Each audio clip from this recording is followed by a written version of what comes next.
Shalom, peuple de Dieu, et bienvenue encore une fois dans notre émission Toutes les grâces. Comme nous l'avons dit autrefois, qui est désormais chaque semaine à travers justement de plateformes de réseaux sociaux, afin de pouvoir nous suivre. Et Dieu nous a fait grâce, nous lui sommes infiniment reconnaissants et nous croyons que pour vous aussi, Dieu vous a fait grâce et nous espérons que nous allons passer un bon moment dans la présence de Dieu. Avant toute chose, si vous allez nous permettre de d'abord prier le Seigneur. Prions le Seigneur. Notre Père, nous te sommes infiniment reconnaissants pour ce jour glorieux. Pour ce jour où tu as un projet pour nous. Pour ce jour où tu veux nous bénir, où tu veux répondre ta grâce. Seigneur, nous voici, ô Dieu. Fais de nous ce que tu veux. Touche ton peuple, qu'à travers ta parole, nos vies soient transformées. Que le Saint-Esprit fasse un travail à travers nous. Au nom de Jésus, nous avons ainsi prié. Amen. Que Dieu bénisse. Et encore une fois, laissez-moi me présenter. Je suis le pasteur Arnold Kidia Kamasala, pasteur responsable de l'église Mission Divine pour la délivrance des nations. Et depuis l'autre séance, je crois que nous étions fortement bénis et nous sommes en train de rendre grâce à Dieu encore une fois pour ça. Depuis la dernière séance, nous avons commencé une série d'enseignements sur prier sans cesse. C'est une recommandation de Paul aux chrétiens de Thessalonique d'être en prière sans cesse. Et depuis la dernière séance, j'étais en train de placer un fondement très important en disant que la prière sans cesse, c'est-à-dire une prière qui est sans limite, une prière qui n'a pas de temps mort, une prière qui doit se faire continuellement et n'est pas d'abord un moment de prière, parce que la prière, avant d'être un moment, elle est d'abord une attitude. Quand l'apôtre Paul parlait de prier sans cesse, il ne parlait pas d'un moment, il parlait tout simplement d'une attitude qu'il faut avoir afin de pouvoir prier le Seigneur. Avant d'avoir le moment de prière, il faut soit associer ton moment de prière avec une qualité d'attitude. Car nous avons dit l'autre fois que la qualité du moment de prière est influencée par la qualité du timing, non, plutôt de l'attitude que tu auras dans la présence de Dieu. Et déjà, en finissant, l'autre fois, nous étions en train de placer la base sur la première attitude qui était de placer d'abord Dieu au-dessus de toute chose. Et de toujours d'abord mettre Dieu comme étant la priorité. Moi, j'appelle ça le Dieu d'abord. Dans ta vie, tu commences d'abord par Dieu. Comme Anne avait fait. Anne a fait cette prière, il a dit à Dieu, si tu me donnes un fils, je te le donnerai. Anne va recevoir une bénédiction, mais il va dire, la première personne à être bénéficiaire, ce n'est pas moi, c'est d'abord toi. C'est ça l'attitude de prier sans cesse. Comme Jésus disait aux apôtres, lorsque vous allez prier aux disciples, lorsque vous prierez, dites notre Père qui est aux cieux. On commence d'abord par notre Père, après on aura le pain quotidien, après on aura la victoire sur la tentation, après on aura toutes choses, mais la première des choses, la priorité, la primauté doit d'abord revenir à Dieu. Et je pense que quiconque mettra Dieu en premier sera aussi la priorité de Dieu. Je prie que cette faveur soit sur toi dans le nom de Jésus. Et ce soir, nous allons encore une fois avancer avec une autre attitude qui est bénissante, qui est vraiment bénissante. Et c'est cette attitude qui va vraiment nous aider à comprendre beaucoup de choses. Permettez-moi d'abord de lire la parole de Dieu dans 1 Timothée chapitre 2, le verset 8. 1 Timothée chapitre 2, le verset 8e. C'est ça notre texte pour nous donner une deuxième direction ce soir. Si tu as ta Bible, tu peux prendre aussi avec moi pour que nous puissions honorer la parole de Dieu. Je lis au nom de Jésus. Ici, c'est Paul qui dit à Timothée, je veux donc que les hommes prient en tout lieu, en élevant de mains pures, sans colère ni mauvaise pensée. On va encore lire un autre texte, ça nous aidera énormément. 1 Pierre chapitre 1er, le verset 2e. Là, on peut lire même à partir du verset 1er. 1 Pierre chapitre 1er, à partir du verset 1er jusqu'au verset 2e.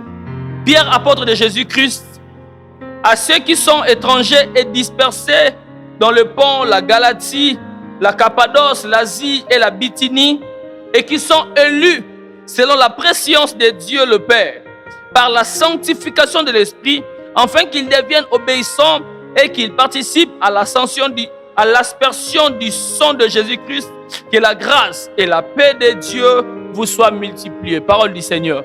Et ce soir, la deuxième attitude d'une prière sans cesse. La deuxième attitude d'une prière sans cesse s'appelle la sanctification. Ou plus fort que ça, la sainteté. La sainteté ou bien la sanctification.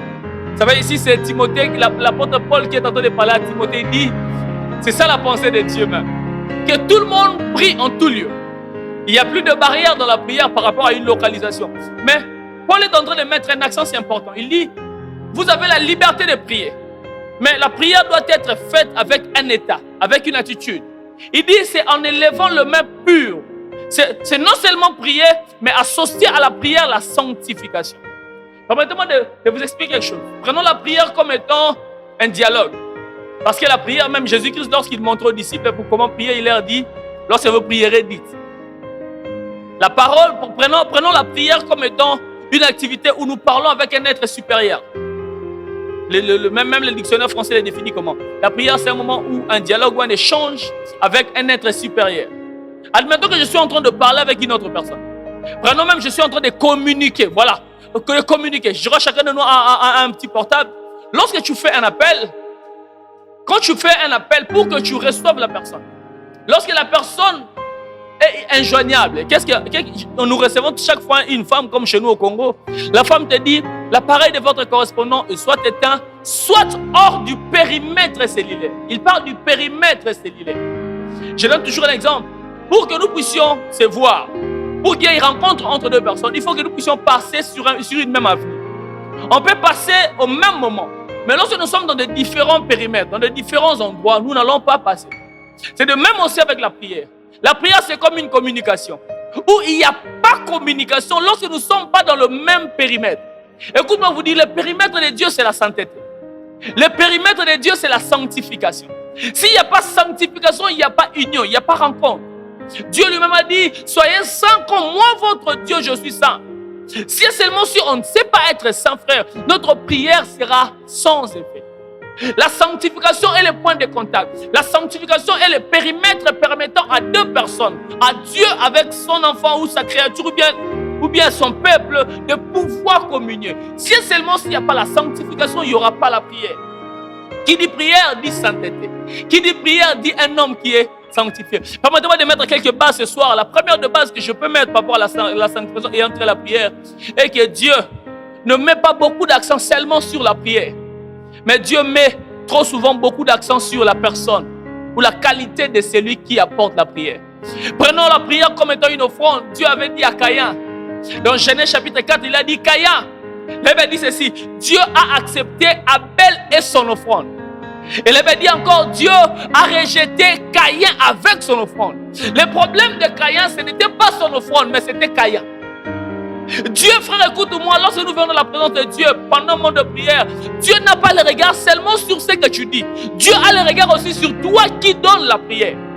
Parce qu'en matière d'offrande, frère, même quand le sacrificateur allait dans le temple pour donner l'offrande, il avait dit, lorsqu'il apportait l'offrande, il devait s'identifier à l'offrande. Il plaçait leurs mains sur le front de l'offrande afin de s'identifier. Ce n'était plus l'offrande, ce n'était plus l'animal qui était considéré, mais c'est la personne qui était considérée. La preuve en est même lorsque la personne n'était pas qualifiable, il avait dit la personne mourait. Pourquoi? Parce qu'une prière, frère, n'impressionne pas plus Dieu que la personne qui apporte la prière. Oh my God, je le dis comme ça. Une prière, frère, n'impressionne pas Dieu plus que celui qui apporte la prière. Tes cris, frère, n'impressionnent pas Dieu plus que toi. Des fois, Dieu, frère, avant de pouvoir regarder ce que tu lui apportes, il ne regarde d'abord que toi. Des fois, l'homme, c'est que nous sommes chrétiens, nous avons la mentalité sur ce que nous avons une grande liste. Je vais demander à Dieu ceci. Je vais demander à Dieu le mariage. Je vais faire ceci. Mais or que Dieu met d'abord l'accent. Non pas sur ce que toi tu apportes comme offrande, mais sur la qualité de qui tu es. Frère, laisse-moi vous dire, frère, nous devons avoir une qualité, une façon d'être qui peut nous relier à notre prière. S'il n'y a pas cette attitude de la sainteté, frère, écoute-moi, Dieu ne nous agréera pas. Mais l'apôtre Paul, j'aime beaucoup l'apôtre Pierre qui parle de la sanctification. Oh my God, ça sera bénissant. L'apôtre Pierre, lorsqu'il parle de la sanctification, il dit ceci. On va encore revoir le texte. L'apôtre Pierre dit ceci. Il parle aux chrétiens. Il dit, vous qui sont élus, vous qui êtes plutôt élus, selon la préscience de Dieu, c'est-à-dire avant le temps. Et il dit, vous êtes sanctifiés par l'Esprit. Il dit d'abord, vous êtes sanctifiés, mais pas au niveau du corps, mais par l'Esprit. Frères et sœurs, quand je parle de la sanctification ici, je ne parle pas des œuvres. Parce que la sainteté, frère, ou la sanctification n'est pas d'abord question des œuvres. N'est pas d'abord question des œuvres, frère. C'est d'abord question d'être. Parce qu'il y a plusieurs chrétiens qui parlent de la sanctification en matière de ce qu'ils font. Alors que nous, en tant que chrétiens, permettez-moi de vous scandaliser, de dire que cette phrase sera tellement important. Tu ne peux pas vivre la sanctification si tu n'as pas été sanctifié. Je dois encore le répéter.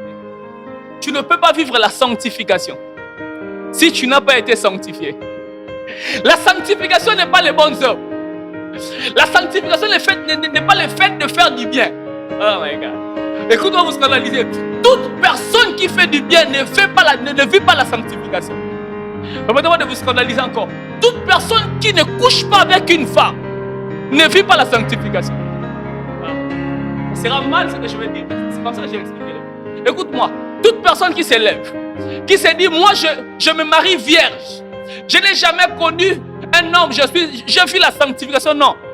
Tu ne peux pas vivre. En fait, la sanctification est l'action ou les actes de celui qui est sanctifié. La première des choses, ce n'est pas de faire de faire des choses qui vous amènent à la sanctification ou à la pureté. Mais la première des choses, c'est de pouvoir être purifié. Plus fort que ça, je ne sais pas comment je peux le dire, mais ça sera difficile aux gens de l'accepter. La sanctification, ce n'est pas ce qu'un chrétien cherche, mais c'est ce qu'un enfant de Dieu manifeste. Je ne sais pas si je me fais comprendre. La sanctification n'est pas ce qu'un enfant de Dieu cherche, d'abord. Mais la sanctification est ce qu'un enfant est. Normalement, il le manifeste. Et vous savez, quand tu es un enfant de Dieu, soi-disant, tu fais des choses qui doivent te dire que tu fais des choses pour la sanctification, tu es légaliste. Tu es un homme qui vit selon la loi. Donc, dans le domaine de la grâce où nous sommes, Dieu nous a déjà sanctifiés à la croix. J'ai une bonne nouvelle. Le jour où Christ était mort à la croix, il a versé son sang afin de nous purifier. Frère, nous ne serons pas sanctifiés, mais nous avons été déjà sanctifiés. Mais nous marchons pour manifester les acquis de la croix. Oh my God. Je ne sais pas si je parle à quelqu'un. Frère, écoute-moi vous dire la vérité. Quand nous sommes enfants de Dieu, frère, ça sera mal que tu comprennes ça, que tu doutes de ça. Mais quand tu es enfant de Dieu, tu es déjà sanctifié. Le sang de Jésus nous a déjà sanctifiés. Nous ne sommes pas sanctifiés par rapport aux œuvres. Nous ne sommes pas sanctifiés parce que je ne commets pas de péché, parce que je ne vole pas. Frère, écoute-moi. Le fait de ne pas voler ne veut pas dire que tu es sanctifié. La sanctification n'est pas par rapport aux œuvres. C'est par rapport d'abord à la position. Parce qu'avant de faire, Dieu d'abord nous a posé. C'est comme nous disons que je suis mort. Mais comment est-ce qu'on meurt? Bon, c'est seulement si la foi chrétienne doit être basée sur les œuvres. Permettez-moi de dire à chacun de nous doit faire aussi comme Jésus. Aller à Golgotha en Israël, mourir à la croix. Pourquoi tous nous ne mourrons plus comme Jésus? Pourquoi tous nous n'allons pas à la croix? Mais lorsque nous avons mis la foi sur la croix, nous sommes aussi morts comme lui. Nous qui sommes morts dans la même mort que Jésus. Je ne sais pas si nous aussi il y avait un pilote qui m'avait arrêté. Non, c'est juste que Jésus a fait. Lorsque Jésus a fait, nous tous qui croyons en Jésus, nous avons bénéficié de ces choses. De même aussi en matière de la sainteté. Le sang de Jésus a été versé pour notre purification. Lorsque Jésus a versé le sang, la purification, la sainteté est un acquis pour quiconque croit en Jésus. Quand tu crois en Jésus, tu es déjà sanctifié. Oh my God. À chaque fois, frère, tu mets ta foi en Jésus, tu entres dans le domaine de la sainteté. Tu prends la race des saints. L'apôtre pouvait dire, je salue les saints qui sont là-bas. Pourquoi? Pas parce qu'ils marchent dans la sainteté, mais parce qu'ils sont enfants de Dieu, enfants de celui qui vit dans la sanctification. Frère, je n'ai pas vu un lion mettre au monde un ours. Je n'ai jamais vu un léopard mettre au monde un chien. Un lion met au monde toujours un lion. C'est seulement si notre Père est saint, nous qui sommes ses enfants, nous devenons aussi saints. J'ai une bonne nouvelle, c'est parce que je suis enfant de Dieu que je suis saint. À chaque fois qu'il y a le péché qui arrive, je ne commets pas le péché pour pour impressionner mon Dieu. Mais je ne connais pas le péché pour rappeler ma race. Ma race est une sainteté. À chaque fois qu'il y a l'impudicité qui arrive, je ne commets pas l'impudicité. Ce n'est pas pour dire aux gens, voyez ma sanctification, non. C'est tout simplement parce que moi je suis ça. Je ne peux pas travailler là-bas. Frère, écoute-moi. Quelque chose qui ne te convient pas, tu ne peux pas manger ça. Quand tu manges ça, cela te brûle. Frère, nous ne commettons pas le péché afin de chercher la sanctification. Parce que cela ne nous correspond pas. Nous sommes de ça et nous ne pouvons pas toucher au péché. C'est la position qui conditionne nos actions. Ce n'est pas les actions qui conditionnent notre position. Il y a plusieurs chrétiens qui commettent une erreur. Ils cherchent les œuvres afin d'attester leur position. Mais frères et sœurs, laisse-moi vous dire, le jour où tu as été à la maison du Père, le jour où tu as été dans la maison du Père, tu as été directement vacciné de la sainteté. Permettez-moi de donner cette illustration. Vous savez, même si tu es français, ici je suis francophone. Quand je prends un avion, j'arrive aux États-Unis. C'est parce que je suis aux États-Unis et que je dois vivre aux États-Unis, directement ma langue doit être changée. Je ne dois pas dire aux gens, non, moi je suis francophone, non. Parce que tu vis aux États-Unis, là où on parle anglais, que directement toi tu es obligé de t'adapter avec l'anglais. Il y a plusieurs personnes, frère, qui ne connaissaient même pas l'anglais. Ils ne sont même pas allés à l'école. C'est juste parce qu'ils vivent dans un environnement d'anglais qui directement eux aussi commencent à parler anglais. J'ai vu des grands frères qui étaient ici, ne sachant même pas de mots de français. Mais au monde, tu verras aujourd'hui quand tu parles avec lui. Allô, oui, bonjour, je sais pas, ça va? Parce que tu vois, il commence à parler de français très un peu bizarre. Tu dis, mais ouais, mon oncle ici n'a pas étudié. Non, ce n'est pas question d'études. C'est question de l'environnement. Quand tu es dans un environnement où on parle français, toi aussi tu apprends le français. Quand tu es dans un environnement où on parle anglais, toi aussi tu parles anglais. Quand tu es dans un environnement de sainteté de Dieu, tu vivras aussi la sainteté, frère. Je n'ai plus besoin de chercher les œuvres. J'ai besoin de chercher la position. Quand je suis dans la position, Père, je vis directement la sainteté. L'atmosphère de la sainteté m'environne. Frère, laisse-moi vous dire, je n'ai pas besoin que tu abandonnes le péché pour entrer au plus près de Dieu. Mais j'ai besoin que tu entres au plus près de Dieu, car les conditions de l'environnement influenceront ta nature. Des fois, il y a plusieurs frères, lorsqu'ils veulent chercher Dieu, ils se disent, Seigneur, je vais d'abord abandonner mes péchés. J'ai une bonne nouvelle. Au plus près de Dieu, on n'abandonne pas le péché, mais on s'environne de la sainteté et le péché disparaît. J'ai une bonne nouvelle.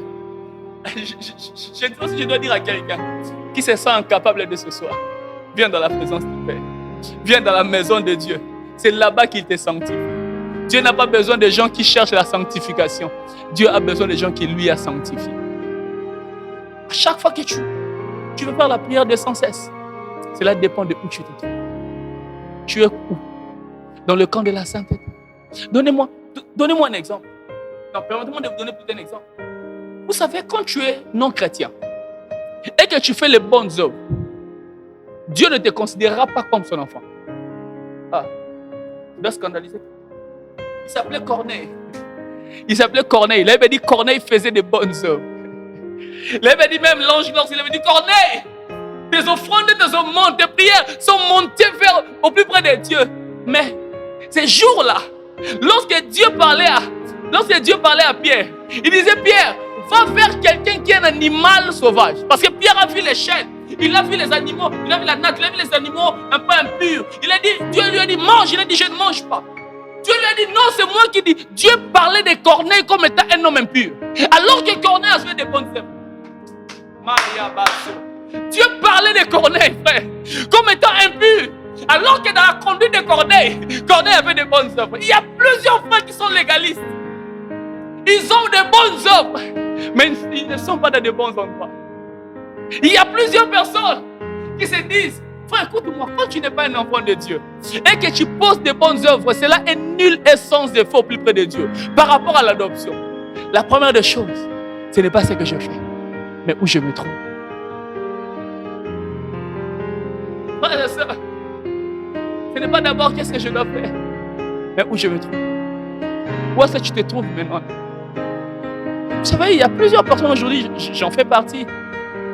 qui se lancent dans des œuvres caritatives. Vous soutenez les gens. Frère, cela fait de vous des gens de bon cœur, mais non pas des enfants de Dieu. Quand vous donnez à quelqu'un même à manger, tu fais une bonne œuvre. Quand il y a l'argent là-bas dans une société, tu dis je ne vole pas. Frère, c'est une bonne œuvre, c'est encourageant. Mais quand tu n'es pas dans la position, dans la maison qu'on appelle ça, tes œuvres, Dieu ne les considère pas comme étant les œuvres de sanctification. Parce que la sanctification n'est pas avec les œuvres. C'est par rapport à par rapport à la position. Où tu te trouves, détermine ce que tu veux. Frères et sœurs, j'ai une bonne nouvelle pour quelqu'un qui se dit comment je vais abandonner ces choses.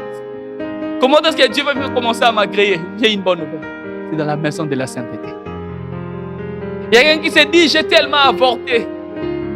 J'ai avorté plusieurs fois. Mes mains sont remplies de sang. J'ai une bonne nouvelle. Tu n'as pas besoin d'aller laver le main. Tu as besoin d'entrer là où on purifie. Parce que lorsque tu t'enveloppes de la sainteté, le péché disparaît. Lorsque tu vis dans la présence de Dieu, tu viens. Dieu prend le compte de travail pour toi. L'effort que tu peux faire, le seul effort que tu peux faire, c'est de chercher à venir dans la présence, à venir au plus près du Père, à dire Père, j'arrive. Le reste, le Père s'en occupe. Demandez au fils prodigue, il avait tout perdu. Demandez au fils prodigue, il n'avait plus rien. Mais son effort était une seule chose. Il a dit, je retournerai vers mon Père. C'est quand il est retourné, le Père ne lui a pas dit, mon fils, tu es sale ou pas? Le Père a dit, apportez-moi l'habit, je veux le revêtir. Et lorsque l'enfant a été revêtu, la saleté de l'enfant prodigue n'a pas été plus fait mention. Pourquoi? Parce que la sainteté de Dieu a la capacité de sanctifier nos péchés. La sainteté de Dieu a la capacité de rendre blanc ce qui était noir dans notre vie. Car la sainteté de Dieu a la capacité d'effacer ce qui a été écrit noir sur ta vie. Car la sainteté de Dieu a la capacité de briser les condamnations sur toi. Car la sainteté de Dieu a la capacité de prendre quelqu'un qui était qui était négligeable. La sainteté de Dieu, frère, écoute-moi. Vous savez, la plus grande erreur que le diable peut faire, c'est ce qui a été commis par la femme attrapée d'adultère. La femme attrapée d'adultère, c'était vrai, elle était condamnable. Mais ces gens-là ont commis une erreur. Ils ont amené la femme vers l'environnement de la sainteté. Ces gens-là ont amené la femme vers l'environnement de la sainteté. Il a dit, l'environnement de la sainteté, voici cette femme pécheresse. Ils ont oublié que lorsque la sainteté rencontre le péché de quelqu'un, la sainteté gagne. Et ce jour-là, la femme, Jésus ne lui a pas demandé combien de péchés tu as accompli. Mais une chose est vraie, maintenant va et ne pêche pas. Parce que la sainteté de Dieu transforme nos vies. J'ai une bonne nouvelle ce soir pour quelqu'un. Tu te trouves où à l'heure actuelle? Je ne sais pas, Dieu m'avait mis ça à cœur depuis que je préparais cet enseignement de dire à quelqu'un, est-ce possible ce soir que tu rentres vers le Père? Est-ce possible, frère, à toi qui commets tellement de choses, de revenir au Père? Est-ce possible à toi que les hommes disent, c'est fini pour lui, celui on ne changera plus? J'ai une bonne nouvelle, c'est encore possible au plus près de Dieu. Pour toi qui marche de péché en péché, tu te dis comment je m'en débarrasserai. Il a dit, venez avec moi, venez, tout ce qui est fatigué, chargé. Ne laissez pas vos fardeaux, mais venez avec vos fardeaux. Moi, je vous donne. Ce soir, tu peux venir pour dire, je rentre dans la maison du Père. Si tu me suis, tu peux. Là où tu es, faire cette prière avec moi. C'est le plus grand cadeau que je peux t'offrir ce soir. La sainteté de Dieu est disponible. Tu peux faire cette prière avec moi. Seigneur Jésus, me voici au-devant de toi. J'ai commis tellement de choses, ne confessant ta gloire.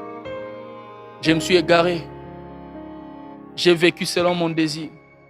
Je cherchais le salut par moi-même, sans pour autant trouver. Je rentre au plus près de toi. Seigneur Jésus, reçois ma vie. Sanctifie ma vie. Redonne ma vie de la valeur au plus près de Dieu. Fais de moi un enfant de Dieu. Seigneur Jésus, j'ouvre mon cœur. Demeure comme le Seigneur, comme le Sauveur. Seigneur Jésus, je veux t'obéir, marcher, te suivre. Cher Saint-Esprit, aide-moi. Environne ma vie dans le nom de Jésus. Seigneur, tu as vu ces prières. Agrée-les-là. Soutiens tes enfants en communication aujourd'hui avec l'avancée de la technologie afin de partager la bonne nouvelle avec vous. Je pense que Dieu vous bénira. Surtout, veuillez vous abonner massivement à notre page pour avoir de nos actualités, avoir des notifications et de continuer à pouvoir nous suivre. C'est encore une fois votre humble serviteur, le pasteur Arnold Nkidia Kamasa, la pasteur responsable de l'église Mission Divine pour la délivrance des nations. Pour toute personne qui a besoin de nous contacter, qui a besoin d'une prière, d'un soutien, qui a besoin d'un conseil, d'une orientation spirituelle, nous sommes disponibles. Il y a un numéro qui s'affiche au bas de vos écrans ou de vos smartphones et vos différents moyens de communication. Je crois que veuillez nous contacter sur WhatsApp, sur toute autre chose. Nous sommes tellement disponibles et je pense que Dieu ne manquera pas de nous faire tellement du bien. Encore une fois, nous allons nous retrouver la semaine prochaine dans un autre numéro afin de parler de la part de Dieu. Et que Dieu bénisse abondamment. Merci.